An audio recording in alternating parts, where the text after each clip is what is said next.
Chào mừng mọi người đến với bài phân tích hôm nay. Trực tiếp đi thẳng vào vấn đề nhé. Chúng ta sắp cùng nhau bóc tách một trong những cạm bẫy tâm lý đáng sợ nhất, nhưng cũng cực kỳ hấp dẫn. Tâm lý học sinh tồn và hiệu ứng bystander. Những gì chúng ta sắp khám phá ngay sau đây thực sự sẽ thay đổi hoàn toàn cách chúng ta định nghĩa về sự an toàn. Ok, cùng đi sâu vào vấn đề này nhé. Phần 1. Nghịch lý đám đông. Thử tưởng tượng thế này nhé. Một kịch bản sinh tồn đen tối nhất. Giữa đêm khuya trên một con phố vắng, tiếng bước chân dồn dập vang lên ngay sát phía sau. Có ai đó đang bị truy đuổi.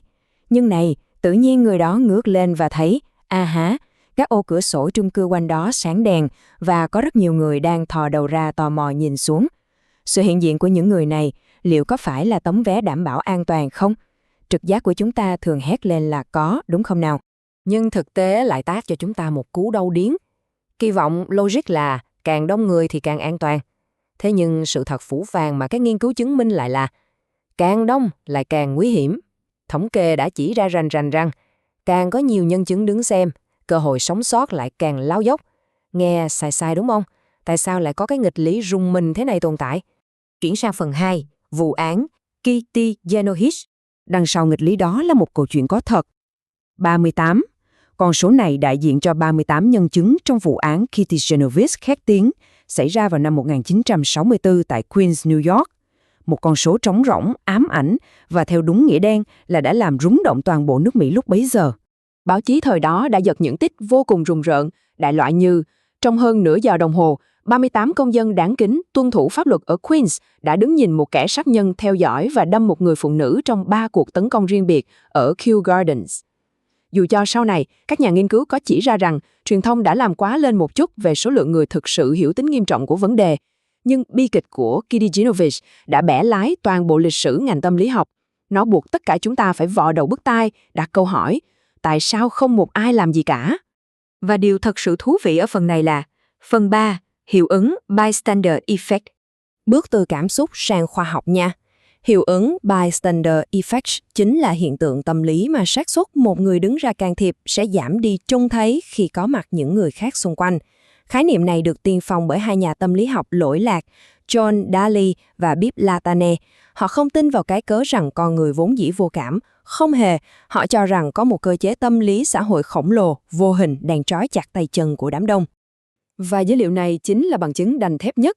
Kết quả từ thí nghiệm năm 1968 của John Daly và Bibb Latané thực sự giống như một chiếc đồng hồ đếm ngược của sự thờ ơ vậy.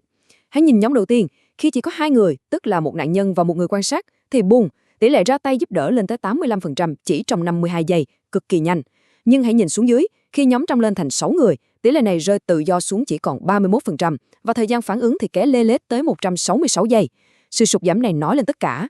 Đám đông càng phình to, con người ta càng chần chừ. Điều đó dẫn chúng ta đến phần 4, sự phân tán trách nhiệm. Vậy cái gì đang diễn ra trong đầu chúng ta? Đó chính là sự phân tán trách nhiệm. Nói một cách dễ hiểu, nó là cái suy nghĩ mặc định rằng người khác sẽ hành động, và kết cục bi đát là không ai hành động cả. Nghĩa vụ cứu người giống như bị pha loãng ra cho hàng chục người. Ai cũng tự nhủ, chắc ai đó gọi cảnh sát rồi, hay sẽ có người giỏi sơ cứu hơn mình xông ra.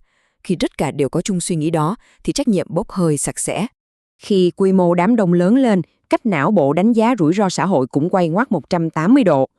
Đứng giữa chốn đông người, tình huống thì lấp lửng chưa rõ ràng, chúng ta sẽ bắt đầu sợ hành động sai, sợ bị phán xét hay sợ mình đang làm quá lên một việc bé xíu.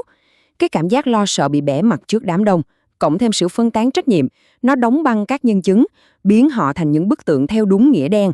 Và điều này minh họa một cách cực kỳ xuất sắc mô hình quyết định của John Daly và Bibb Latané. Để một người nhào ra cứu người, họ phải đi qua trọn vẹn 4 bước: nhận biết sự việc, đánh giá nó là trường hợp khẩn cấp, nhận trách nhiệm cá nhân và cuối cùng là quyết định cách giúp. Lỗ hổng chết người ở đây là gì? Đó là nếu chuỗi này bị đứt gãy ở bất kỳ một khâu nào. Ví dụ, chúng ta nhìn thấy sự việc, nhưng nhìn sang thấy người bên cạnh vẫn tỉnh bơ, thế là chúng ta đánh giá sai tình hình, thì toàn bộ chuỗi hành động sụp đổ và sự im lặng chết chóc sẽ bao trùm. Vậy làm sao để thoát khỏi nó? Phần 5. Cách phá vỡ hiệu ứng. Để trở thành một người can thiệp tích cực, chúng ta cần sự nhạy bén để nhận diện tình huống khẩn cấp, bản lĩnh để đạp lên cái nỗi sợ bị đám đông phán xét và chủ động đảo ngược cái tâm lý bầy đàn kia. Nhận thức được mấy cái bẫy vô hình này chính là bước đầu tiên, là tấm khiên vững chắc nhất để chúng ta chiến thắng sự chần chừ bất kể là trên đường phố hay trong nội bộ một công ty lớn. Vì vậy, điểm mấu chốt là đây. Mẹo sinh tồn tối thượng nếu một ngày chúng ta xui xẻo trở thành nạn nhân giữa một đám đông ngơ ngác, hãy chỉ định một người cụ thể. Đừng bao giờ hét lên, cứu với vào không trung. Vô ích. Thay vào đó, hãy nhìn thẳng vào mắt một người duy nhất và hô to, anh mặc áo đỏ kia, gọi cảnh sát giúp tôi. Hành động chỉ mặc đặt tên này lập tức đập nát cái gọi là phân tán trách nhiệm giống như một nhát búa nện vỡ kính vậy. Nó quăng toàn bộ sức nặng đạo đức lên vai một cá nhân cụ thể, tước đi cái vỏ bọc ẩn danh của họ và ép họ phải hành động, phá vỡ sự tê liệt của cả đám đông. Trước khi khép lại bài phân tích này, có một câu hỏi mà chúng ta cần phải ngẫm nghĩ lại. Nếu sự phân tán trách nhiệm đã đủ sức đoạt mạng người khi chỉ có vài chục nhân chứng trên một con phố, thì trong cái kỷ nguyên số này, khi đám đông là hàng triệu con người ẩn danh lướt qua một lời cầu cứu trên mạng Internet, hiệu ứng này sẽ còn tiến hóa khủng khiếp tới mức nào? Chúng ta có đang trốn sau màn hình điện thoại và đinh ninh rằng ai đó khác sẽ gõ phím bình luận hay ấn nút báo cáo thay mình không? Chà, câu hỏi này thực sự mở ra một ranh giới tâm lý hoàn toàn mới đấy. Cảm ơn mọi người đã đồng hành trong bài phân tích cực kỳ sâu sắc này. Hẹn gặp lại chúng ta trong những khám phá tiếp theo nhé!